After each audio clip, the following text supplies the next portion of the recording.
Shalom, shalom, frères et sœurs en Christ. Je suis encore ravie d'être là avec vous aujourd'hui. Alors aujourd'hui, on va parler d'un sujet... non, en fait, je voulais parler d'un sujet que j'avais commencé à préparer le week-end dernier.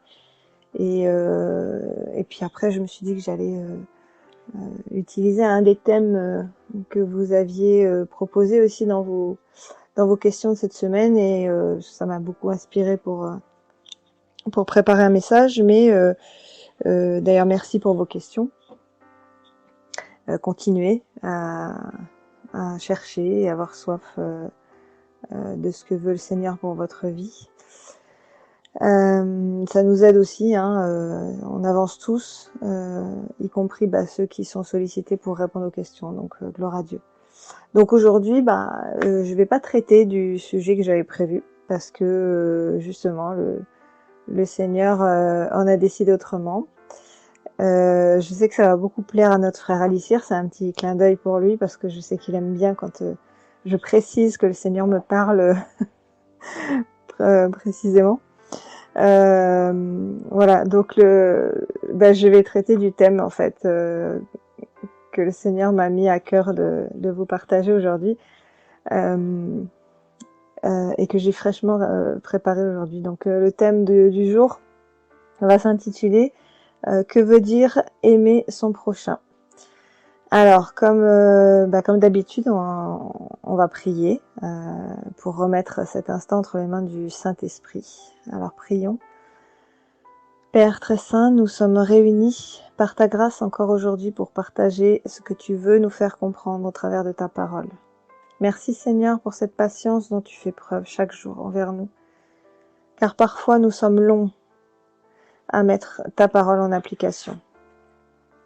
Mais bienheureux celui qui croit en toi, Père, car tu es un Dieu riche en bonté et lent à la colère. Alors merci Seigneur pour ta grâce et pour la vie que tu fais couler en nous par ton Saint-Esprit. Tu es 3 fois saint, Père Céleste, et nous te bénissons. Glorifie-toi, Seigneur, aujourd'hui encore à travers ce partage. Je prie dans le nom de Jésus-Christ, que ton saint nom soit béni et glorifié. Alléluia. Amen. Voilà, donc on attaque tout de suite dans le vif du sujet. Alors donc aujourd'hui, c'est que veut dire aimer son prochain. Alors Jésus a dit justement, aimez votre prochain comme vous-même. Dans Galates 5, verset 14, Jésus a dit, en effet, toute la loi est accomplie dans cette seule parole, tu aimeras ton prochain comme toi-même. Alors sommes-nous pour autant détachés des commandements de Dieu que Dieu a donné à Moïse, et ne sommes-nous pas obligés justement de suivre ces commandements vu que Jésus a donné ce commandement-là? Eh bien non, bien sûr que non, parce que quand on regarde bien de plus près, on comprend très bien que quand on aime quelqu'un, en fait, on respecte ses commandements de toute façon. Donc, en général, quand on aime quelqu'un, on n'a pas envie de lui mentir, on n'a pas envie de le blesser, volontairement ou involontairement, on n'a pas envie non plus de le voler, on ne convoite pas ce qu'il possède, mais on est plutôt heureux pour lui de ce qu'il a. On a encore moins envie de le tuer ou de la tuer. On n'aura pas envie non plus de tromper son mari ou sa femme quand on l'aime. On respectera ses parents en les honorant en pleine conscience que c'est par eux que Dieu est passé pour nous donner la vie. Physiquement, je parle, puisque c'est le Seigneur qui souffle en nous son souffle de vie. Quelle que soit la relation que nous avons avec eux, si aujourd'hui nous sommes enfants de Dieu, c'est notre choix et nous suivons notre chemin. Et de même, pour nos parents, en fait, ils suivent ou ont suivi peut-être leur chemin et ils ont pris leur décision. Et il nous faut l'accepter parce que ça fait partie de notre libre arbitre. Voilà. Donc, après, comme rien n'est impossible à Dieu, si nos parents sont toujours en vie, le Seigneur peut changer leur situation et il faut prier pour eux. Voilà. Donc, nos parents, ils ont peut-être pas été parfaits, mais en réalité, qui peut dire qu'il a accompli ce service parfaitement? Aucun parent, en fait, ne peut être un parent parfait. Hein. Mais on fait toujours de son mieux, mais on n'est pas parfait. Donc, voilà. Dans tous les cas, aujourd'hui, nous avons la vie de Christ en nous et nous ne sommes plus appelés à aimer comme le monde aime, mais comme Dieu nous a aimés. Alors c'est pourquoi dans cette phrase, on nous dit « Toute la loi est accomplie dans cette parole, tu aimeras ton prochain comme toi-même ». Nous comprenons que tout ce que nous avons cité auparavant sont des choses que nous ne voudrions pas qu'on nous fasse subir et que lorsqu'on aime, on ne pense pas à les infliger aux autres non plus, à ceux qu'on aime. Alors Jésus a accompli la loi de Moïse justement, et ça a aussi une autre signification. Alors, ce qu'il ne faut pas oublier, jamais, c'est que Jésus nous montre la voie en tout point. Il nous a montré l'exemple de ce commandement lorsqu'il a accepté de mourir pour sauver le plus grand nombre, alors même que ceux pour qui il acceptait de mourir ne croyaient pas en lui pour la plupart.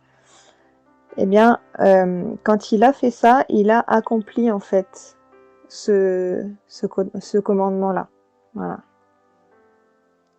Et c'est à ça que nous sommes appelés, non pas à prendre ce commandement dans le sens littéral du terme et subir le mal physique, forcément, mais c'est la notion de sacrifice qu'il faut retenir plutôt.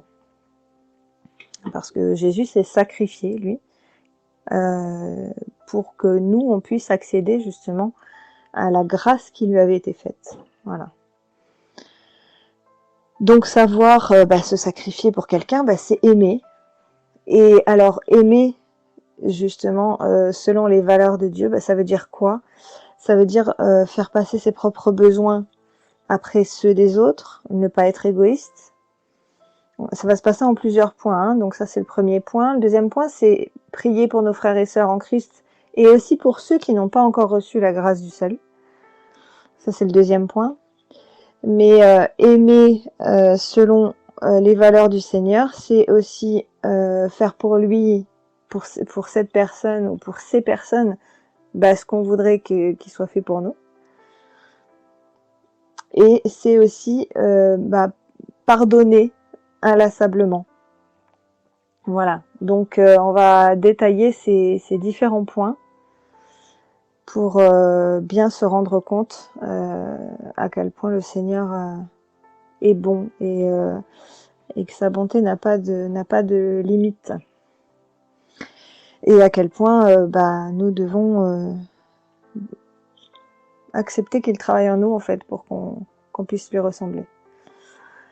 Alors le premier point, donc justement, savoir se sacrifier pour quelqu'un, c'est aimer selon les valeurs de Dieu, et c'est premier point, faire passer ses propres besoins après ceux des autres et ne pas être égoïste. Alors 1 Corinthiens chapitre 10 verset 24 nous dit que personne ne cherche son propre intérêt mais plutôt celui de l'autre.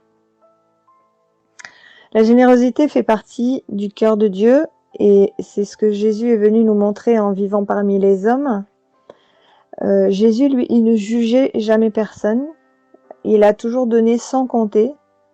Il a nourri ceux qui avaient faim et qu'il suivait tout le temps.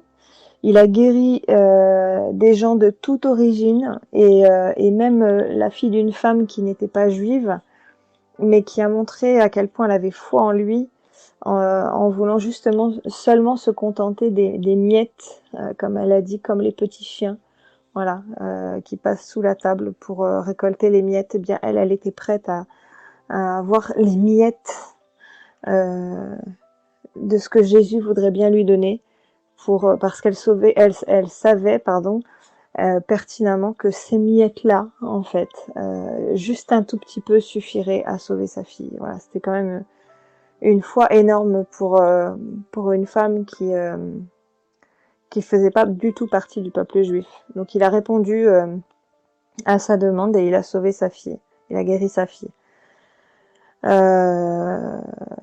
a répondu aussi aux questions qu'on lui posait jour et nuit, hein, quand Nicodème est venu la nuit pour lui demander justement comment ça pouvait se faire, qu'on pouvait naître de nouveau, comment on pouvait naître 2 fois, sortir 2 fois du ventre de sa mère. Il a répondu, voilà. Il a jamais dit non mais moi je suis fatigué, j'ai envie de dormir, laissez-moi tranquille. Non, et en fait il a toujours répondu. Il a jamais demandé quoi que ce soit en fait, parce qu'il savait que son Père dans les cieux pourvoirait à chacun de ses besoins, et puis parce qu'il savait que voilà, il était là pour ce service-là et pour un temps donné. Et il savait très bien que ce service-là ne serait pas éternel, au contraire. Et donc il fallait il a dit déjà à plusieurs reprises qu'il fallait avant que la nuit arrive, qu'il accomplisse ce qu'il avait à accomplir. Voilà, donc en gros, faire passer ses propres besoins après ceux des autres, c'est ce qu'on appelle aussi l'altruisme. Jésus était vraiment l'essence même de l'altruisme en fait. C'est une disposition que nous avons, l'altruisme, à nous intéresser et à être dévoués aux autres. C'est exactement ce que Jésus était. Et c'est ce que nous sommes appelés à être. Voilà pour ce premier point. Donc ensuite, aimer selon les valeurs de Dieu, c'est aussi prier. Prier pour nos frères et sœurs en Christ, mais aussi prier pour ceux qui n'ont pas reçu la grâce du salut. Galates 6 au verset 2 nous dit portez les fardeaux les uns des autres et accomplissez ainsi la loi de Christ. Alors ce verset, il nous ramène exactement à Galates 5 au verset 14 qu'on a lu en tout premier. Le fait d'aimer notre prochain comme nous-mêmes, c'est justement, c'est ça, c'est porter ses fardeaux, l'aider à supporter les difficultés, faire passer ses besoins avant les nôtres, comme on disait tout à l'heure. Puis surtout, c'est prier pour lui, pour elle, pour eux. Enfin voilà, c'est notre prochain, nos prochains. Tout est là, mes frères et sœurs. En fait, on va pouvoir encore creuser un peu. En détaillant encore d'autres points, mais globalement, en fait, on est déjà au cœur du sujet. C'est en ces termes que nous accomplissons fidèlement la loi de Christ. C'est en portant les fardeaux les uns des autres que justement on accomplit ce que Christ est lui-même venu accomplir. Voilà. Donc tant qu'on ne manifeste pas ce trait de caractère, en fait, on n'accomplit rien du tout, en fait. Voilà. Ça fait partie de... Comment dire, c'est une partie non indépendante de ce que le Seigneur nous demande, nous appelle à être. Voilà. C'est comme ça qu'il nous demande d'agir. Parce que en fait, quand on fait partie de la grande famille de Dieu, on est censé représenter cette famille-là, et c'est en agissant de cette manière qu'on représente le cœur du Seigneur. Voilà. Et c'est ça qui touche les gens aussi. Alors, lorsque nous prions pour les autres, qu'ils soient en Christ ou pas, nous libérons une puissance et un poids de gloire dont nous-mêmes, nous n'avons pas conscience, en fait, à notre niveau.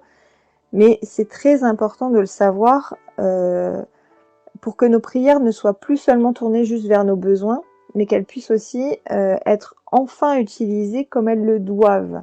C'est-à-dire que nos prières, en fait, la prière n'a pas pour but forcément d'accomplir ou de combler nos propres besoins, mais plutôt le besoin des autres, pour aider justement au secours de ceux qui ont besoin, apporter la lumière, guérir, ouvrir les portes du royaume,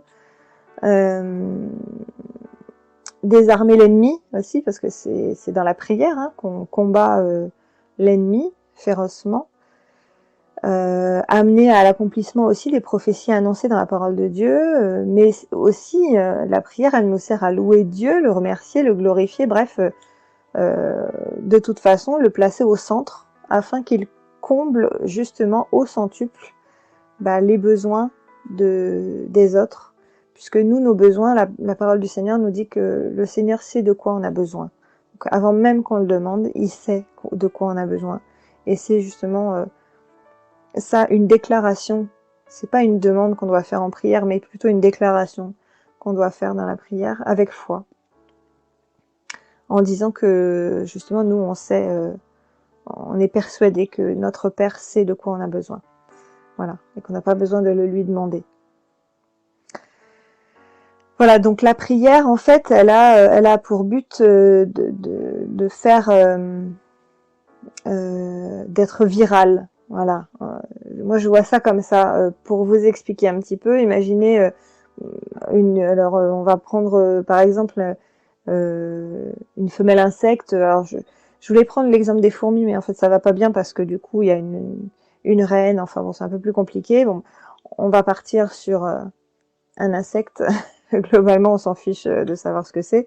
Mais cette femelle insecte, en fait, elle va pondre, par exemple, entre 30 et 100 œufs par jour.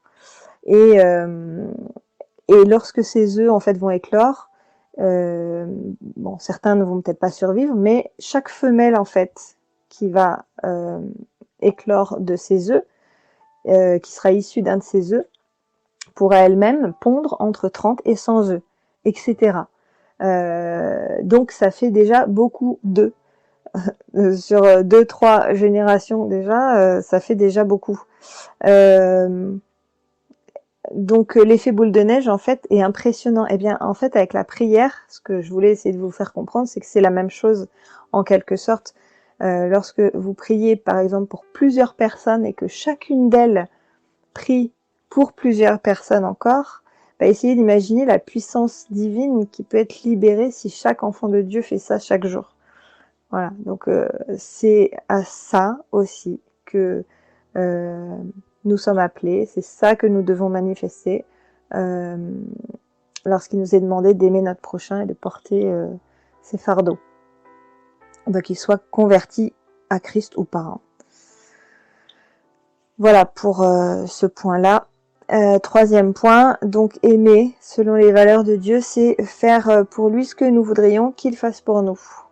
Matthieu 7 au verset 12 nous dit « Tout ce que vous voulez que les hommes fassent pour vous, faites-le de même pour eux, car c'est la loi et les prophètes. » Encore une fois, on en revient justement à cette fameuse loi que Jésus a accomplie par ce commandement. Aimez votre prochain comme vous-même. Eh bien, quand on fait pour les autres en avance, ce qu'eux ne font pas forcément pour nous, mais ce qu'on voudrait qu'ils fassent pour nous, eh bien, on accomplit aussi cette loi. Alors, n'attendons pas que les autres nous disent bonjour, par exemple, juste en se disant qu'on le mérite. Si les gens ne sont pas forcément polis, c'est en leur montrant combien c'est agréable d'avoir un bonjour et un sourire, ou un au revoir. C'est en faisant ça qu'on va faire changer les choses, en fait, qu'on va faire bouger les mentalités. Bon, alors ça peut paraître être le b.a.-ba, ce que je vous dis là, mais en réalité, tout le monde sait bien que c'est vrai. Quelqu'un qui demande à se faire respecter, alors qu'il ne montre aucune sympathie, en général, c'est pas quelqu'un qui va être apprécié ou respecté. On le voit souvent dans le monde du travail, on a tous été confrontés à au moins une personne comme ça. Et finalement, montrer que quoi qu'il arrive, nous on applique nos valeurs parce que on sait que ça va porter des fruits à un moment ou à un autre, ça fait bouger aussi les mentalités. Voilà. Alors ok, on va peut-être se faire un peu mal voir ou même des fois insulter, mais rappelons-nous que le Seigneur a dit, nous a dit que si on subissait des insultes à cause de son nom, bien on était les plus heureux en fait, on était bénis. Voilà. Parce que tout simplement, c'est malheureusement la confrontation entre le bien et le mal, hein, et on est obligé en fait. On peut pas passer inaperçu. Une lumière ne passe pas inaperçue au milieu des ténèbres. Hein. Donc quand vous faites ça, quand vous manifestez ces fruits-là, vous êtes une lumière qui va forcément déranger un peu tout ce qui se fait dans l'ombre. Voilà. Donc ok, on va être un peu dans une situation compliquée à un moment donné, mais ça va nous donner déjà une bonne occasion de prier justement pour ces personnes. Et puis, si vous êtes amené à vivre ce genre de situation, vous verrez que le Seigneur saura travailler leur cœur à ces gens. Et puis, vous pourrez être étonné du changement même. Donc, vraiment, je vous encourage. C'est pas justement l'ennemi veut qu'on baisse la tête quand quand il agit comme ça, mais c'est justement là qu'on doit se dire heureux ceux qui sont persécutés à cause du nom de Jésus. Voilà, ça veut dire que vous faites bien partie de la famille et que vous avez votre place au royaume des cieux. Donc gloire à Dieu. Voilà, donc je vais donner un exemple aussi qu'on a dans la Bible, dans l'évangile de Luc au chapitre 19, versets 1 à 10. Ça, je vais pas vous le lire, mais je vous invite vraiment à le lire à la maison. C'est un super passage que je trouve très très parlant, en fait, moi, qui m'inspire énormément. Et cet exemple, en fait, parle de Zachée, qui était un collecteur d'impôts. Alors c'était quand même un personnage un peu spécial, qui était plutôt détesté en fait, avant que Jésus s'approche de lui et lui montre qu'il était important aux yeux de Dieu. Zachée était fort riche et avare, et il avait fait quand même pas mal de choses pas très correctes auprès des gens. Il profitait un petit peu de son statut.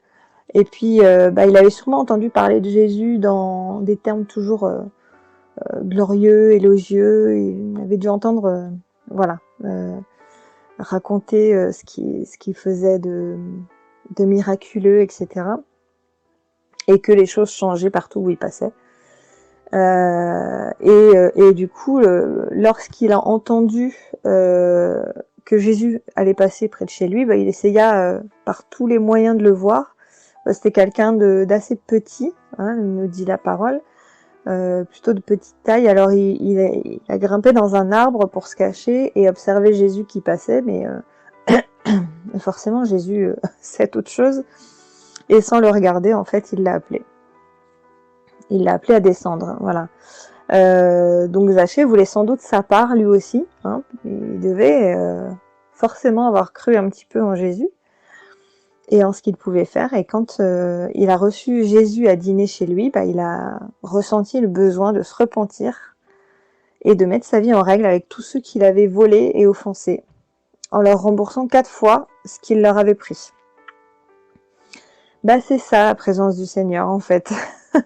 Gloire à Dieu, parce que c'est qu'un exemple, mais je suis persuadée que beaucoup d'autres vous viennent à l'esprit au moment où on en parle.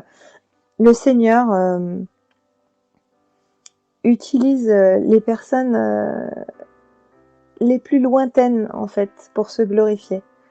Et quand on a le privilège d'assister à des changements pareils, vraiment, on ne peut que glorifier le Seigneur. Alors, lorsqu'une personne ressent qu'elle est aimée, Dieu, en général, fait des merveilles. Et puis, ça se passe toujours en priorité, en général, par la repentance due à la prise de conscience, justement, du péché dans notre vie. Et voilà pourquoi on ne doit pas attendre que les autres fassent pour nous, en fait. Voilà, il faut que nous bougions, il faut que nous levions justement pour faire bouger les choses et que la grâce de Dieu vienne inonder justement ces ténèbres. Voilà. et que la lumière jaillisse au milieu de ces ténèbres par le Saint-Esprit. Voilà pour ce point-là. Je crois qu'on a été au 3e. Donc le 4e, c'est un sujet qui ne me plaît pas beaucoup. En général, c'est pas très facile. Mais aimer selon les valeurs de Dieu, c'est aussi pardonner inlassablement.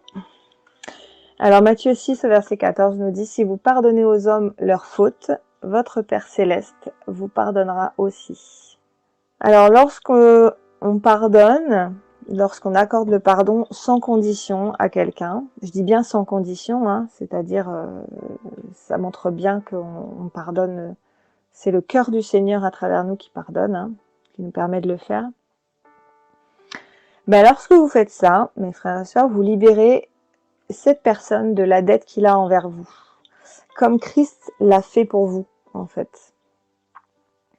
Et bonne nouvelle, nous, on est appelés à pardonner, justement, comme Jésus le fait pour nous avec patience et amour, à l'infini. Donc, gloire à Dieu. C'est quelque chose qu'on peut pas faire tout seul, c'est évident. On a vraiment besoin du Seigneur pour y arriver. Alors Matthieu 18, verset 21-22 nous dit « Alors Pierre s'approcha de lui et dit « Seigneur, combien de fois pardonnerai-je à mon frère lorsqu'il péchera contre moi? Sera-ce jusqu'à 7 fois ?» Jésus lui dit « Je ne te dis pas jusqu'à 7 fois, mais jusqu'à 77 fois 7 fois. » Bon, faites le calcul, hein, parce que si c'est par jour, même par mois, ça fait beaucoup de pardon, et voilà. Vaut mieux être ouvert à ça. Parce que sinon, on va avoir des soucis, en fait. Donc, ça va accrocher quelque part. Donc avant, pour donner un exemple, quand un esclave ou un serviteur travaille dans une maison, pour qu'il soit libéré de son engagement et pour qu'il puisse travailler ailleurs, il fallait que le maître de la maison accepte de le libérer. Et le serviteur ne pouvait pas partir de lui-même. Donc de nos jours, ça a bien évolué, hein. Quand on veut quitter un travail, on donne sa démission, on s'en va. En général, sauf s'il y a des clauses bien particulières, mais sinon, on n'est plus lié dans ces termes-là. Mais il faut quand même que on fasse attention de ne pas employer le mot liberté à la légère, parce que justement, aujourd'hui, il y en a beaucoup qui crient que ceci ou cela porte atteinte à nos libertés, qu'il faut préserver nos libertés. Oui, c'est vrai, mais la véritable liberté se mesure avec la stature de Christ. Et ceux qui n'ont pas expérimenté la grâce et l'amour de Dieu ne saisiront pas en fait l'importance de cette vérité. Donc il faut être, je dirais, prudent quand on utilise le mot liberté, parce que voilà. La liberté, c'est d'abord la liberté en Christ, en fait, la plus importante. Marc 8, versets 35-37 nous dit « Car celui qui voudra sauver sa vie la perdra, mais celui qui perdra sa vie à cause de moi et de la bonne nouvelle la sauvera. Et que sert-il à un homme de gagner tout le monde s'il perd son âme? Que donnerait un homme en échange de son âme ?» Le mot sauver, c'est empêcher de la destruction, la perte, faire échapper à quelque chose de dangereux. Mais là, il faut comprendre en fait la notion de libération dans le mot sauver. Voilà. C'est sauver dans le sens technique biblique, délivrer des peines du jugement messianique. Voilà. Donc c'est libérer, hein, totalement. Et c'est la plus grande liberté en fait qu'on possède, c'est justement d'être libéré des fausses libertés de ce monde. Si on n'est pas libéré de l'esclavage du péché, mes frères et sœurs, on est perdu. Et les libertés de ce monde ne pourront rien y changer. Vous pouvez être libre à plein de points de vue dans votre vie ici. Si le Seigneur Jésus ne vous a pas libéré de l'esclavage du péché et du jugement qui pesait sur vous, eh bien, vos libertés actuelles n'y changeront rien. Voilà, donc quand vous faites justement, quand vous accordez le pardon, vous aimez à la façon de Christ. Vous manifestez les fruits de l'amour de Dieu qui ont été déposés en vous. Donc aimer notre prochain, c'est aimer comme Jésus a aimé lorsqu'il est venu en chair. Et encore une fois, il nous a montré le chemin, il a partagé le royaume des cieux avec tous ceux qui s'approchaient, sans condition. Et donc nous, en fait, ne gardons pas ce que nous avons reçu, partageons-le avec ceux qui ont besoin. Manifestons ces fruits, justement. C'est ce que nous détaillerons, entre autres, dans la deuxième partie, la semaine prochaine. Voilà, je vous souhaite d'être infiniment bénis, mes frères et sœurs. Shalom.